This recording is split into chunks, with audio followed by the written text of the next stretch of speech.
పటాన్చెరు నియోజకవర్గం పరిధిలోని రామచంద్రాపురం ఈద్గాలో ముస్లిం సోదరులకు పవిత్ర రంజాన్ మాసం సందర్భంగా రామచంద్రాపురం కాంగ్రెస్ పార్టీ అధ్యక్షుడు ఈశ్వర్ సింగ్, యూత్ కాంగ్రెస్ అధ్యక్షుడు నవీన్ ముదిరాజ్ వీరి ఆధ్వర్యంలో మైనార్టీ సోదరులకు ఇఫ్తార్ విందు ఏర్పాటు చేశారు. కార్యక్రమానికి ముఖ్య అతిథులుగా పటాన్చెరు నియోజకవర్గం కాంగ్రెస్ ఇన్ఛార్జ్ కాటా శ్రీనివాస్ గౌడ్, ఎన్ఎస్యుఐ రాష్ట్ర మాజీ అధ్యక్షుడు అవినాష్ గౌడ్ ఇరువురు విచ్చేసి ఇఫ్తార్ విందులో పాల్గొన్నారు. అనంతరం ఇరువురు మాట్లాడుతూ కార్యక్రమంలో రామచంద్రాపురం కార్పొరేటర్ పుష్ప నాగేష్ యాదవ్, అబీబ్ జానీ, మైనార్టీ సంగారెడ్డి జిల్లా చైర్మన్ అమీన్పూర్ కాంగ్రెస్ అధ్యక్షుడు శశిధర్ రెడ్డి, నందిగామ మాజీ సర్పంచ్ శివానందం, అన్వర్, సతీష్ గౌడ్, నవీన్ గౌడ్, రఫీక్, హర్షద్, సల్మాన్, ఎండి టీం తదితరులు పాల్గొన్నారు.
की पार्टी की जो मेहनत कर लगाया गया है, उनका नाम है टाउन प्रेसिडेंट कपूर सिंह और यूथ कांग्रेस स्टेट हमारे नरेश उत्तरा साहब को, और रोजगारों के लिए हिंदू मुस्लिम सिख ईसाई 4 सिपाही, ये हिंदू मुस्लिम ठीक है, ये सेक्युलर पार्टी के लिए इन्होंने सामने आके कांग्रेस पार्टी के पैनल पे आकर ये इफ्तार पार्टी लगाए गए हैं। ये इफ्तार पार्टी में हमारे नौजवान खैर एमएलए काटा श्रीनिवास गौड़ साहब ने, हमारे नौजवान खैर अविनाश गौड़ साहब और नरेश मुतरा साहब को मैं तहे दिल से शुक्रिया अदा करता हूँ। ये पूरे मुसलमानों को रमजान की आप लोगों को सबको मुबारकबाद देता हूँ। ये मौका ये गरीब को दिया गया है, मैं उन लोगों को सबको शुक्रिया अदा करते हुए और मुबारकबाद देता हूँ। जय हिंद, जय कांग्रेस। ఈ పవిత్రమైనటువంటి మాసం మరి రంజాన్ నెల, మరి ఈ నెల రోజు కూడా మరి మా ముస్లిం సోదరులందరూ కూడా పొద్దుగాల సాయంత్రం మరి దీక్షతో ఉండి ప్రార్థనలు చేసుకుంటూ మరి ఒక్క పొద్దు కార్యక్రమాలన్నీ కూడా విజయవంతం జరుగుతూ ఉంది. దాదాపు 15 రోజుల సంఖ్య. మళ్ళీ అందులో భాగంగా ఈరోజు రామచంద్రపురంలో 112 డివిజన్లో మరి కపూర్ గారు, టౌన్ ప్రెసిడెంట్ అయినటువంటి కపూర్ గారు, మరి పుష్పక్క, వారితో పాటు మరి మన నరేష్ కానీ, యూత్ కాంగ్రెస్, మరి అవినాష్ కానీ, మరి అందరు కలిసి, ఎందుకంటే ఈ ప్రాంతం అంతా కూడా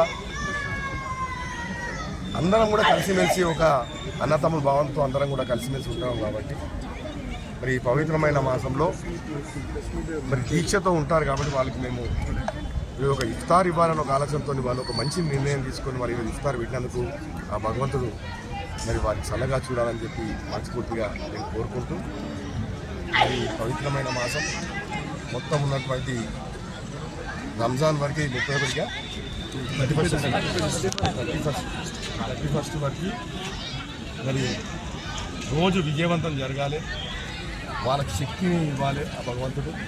వారి కుటుంబ సభ్యులు వారందరూ కూడా ఆయుధాలను చల్లగా ఉండాలని మనస్ఫూర్తిగా నేను వేడుకుంటూ మరొకసారి మా ముస్లిం సోదరులందరికీ కూడా పేరు అందరికీ నమస్కారం. మరి రోజు 15 రోజుల నుంచి కూడా ఇఫ్తార్ జరుగుతూ ఉంది.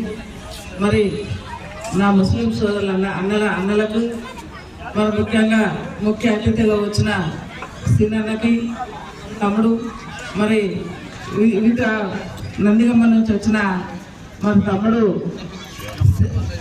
శివానంద్ గారు, మరి ఇక్కడ ఉన్న నా అన్నదమ్ములకి అక్క చెల్లెళ్ళకి పేరు పేరున నమస్కారం తెలియజేస్తూ, మరి రంజాన్ పండుగ వచ్చిందంటే రంజాన్ కానీ బక్రీద్ కానీ మరి ఒక్క కుటుంబ సభ్యుల్లాగా అందరం కలిసిమెలిసి ఉండేసేసి మరి బోనాలు బతుకమ్మ కానీ దసరా పండుగ కానీ ఏ పండుగలు వచ్చినా మన తెలంగాణలో ఎన్ని పండుగలు ఉన్నాయి అన్ని పండుగలు వచ్చినా మేము ఒక సోదరి భావంతో మరి హిందూ ముస్లిం బాయ్ బాయ్ అనుకుంటా మేము పండుగలకు కలవడము, రంజాన్కు మేము పోయి ఆలిండ్లలో కలుస్తాము, దసరాకు మరి వాళ్ళు వచ్చి మాకు కలుస్తారు.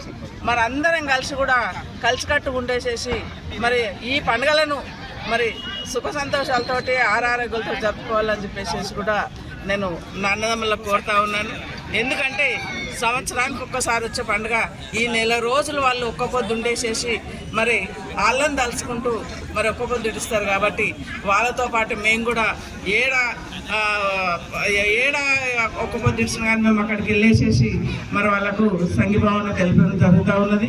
ఏదైతే నేను అందరూ వాళ్ళ సుఖ సంతోషాలతో ఉండాలి, ఆరోగ్యాలతో ఉండాలి. ఈ రంజాన్ పండుగ సుఖ సంతోషాలతోటి అందరూ జరుపుకోవాలని చెప్పేసి మనస్ఫూర్తిగా వాళ్ళని కోరుకుంటున్నాను. మరి ఇప్పుడు కూడా ఎప్పుడు కూడా నా అక్క చెల్లెలు ముస్లిం అక్క చెల్లెళ్ళు అయితే ప్రతిసారి కూడా ఫోన్ చేసి రాక అని కూడా పిలవడం జరుగుతూ ఉంటుంది. మా అక్క చెల్లెళ్ళు కూడా అలా సుఖ సంతోషాలతో ఉండాలి, ఆరోగ్యంతో ఉంచాలని వాళ్ళని కోరుకుంటున్నాను. మేము అందరం కలిసిమెలిసి ఉండేసేసి ఇట్లాంటి పండుగలు ఎన్నో జరుపుకుందామని చెప్పేసి మనస్ఫూర్తిగా భగవంతుని కోరుతాము.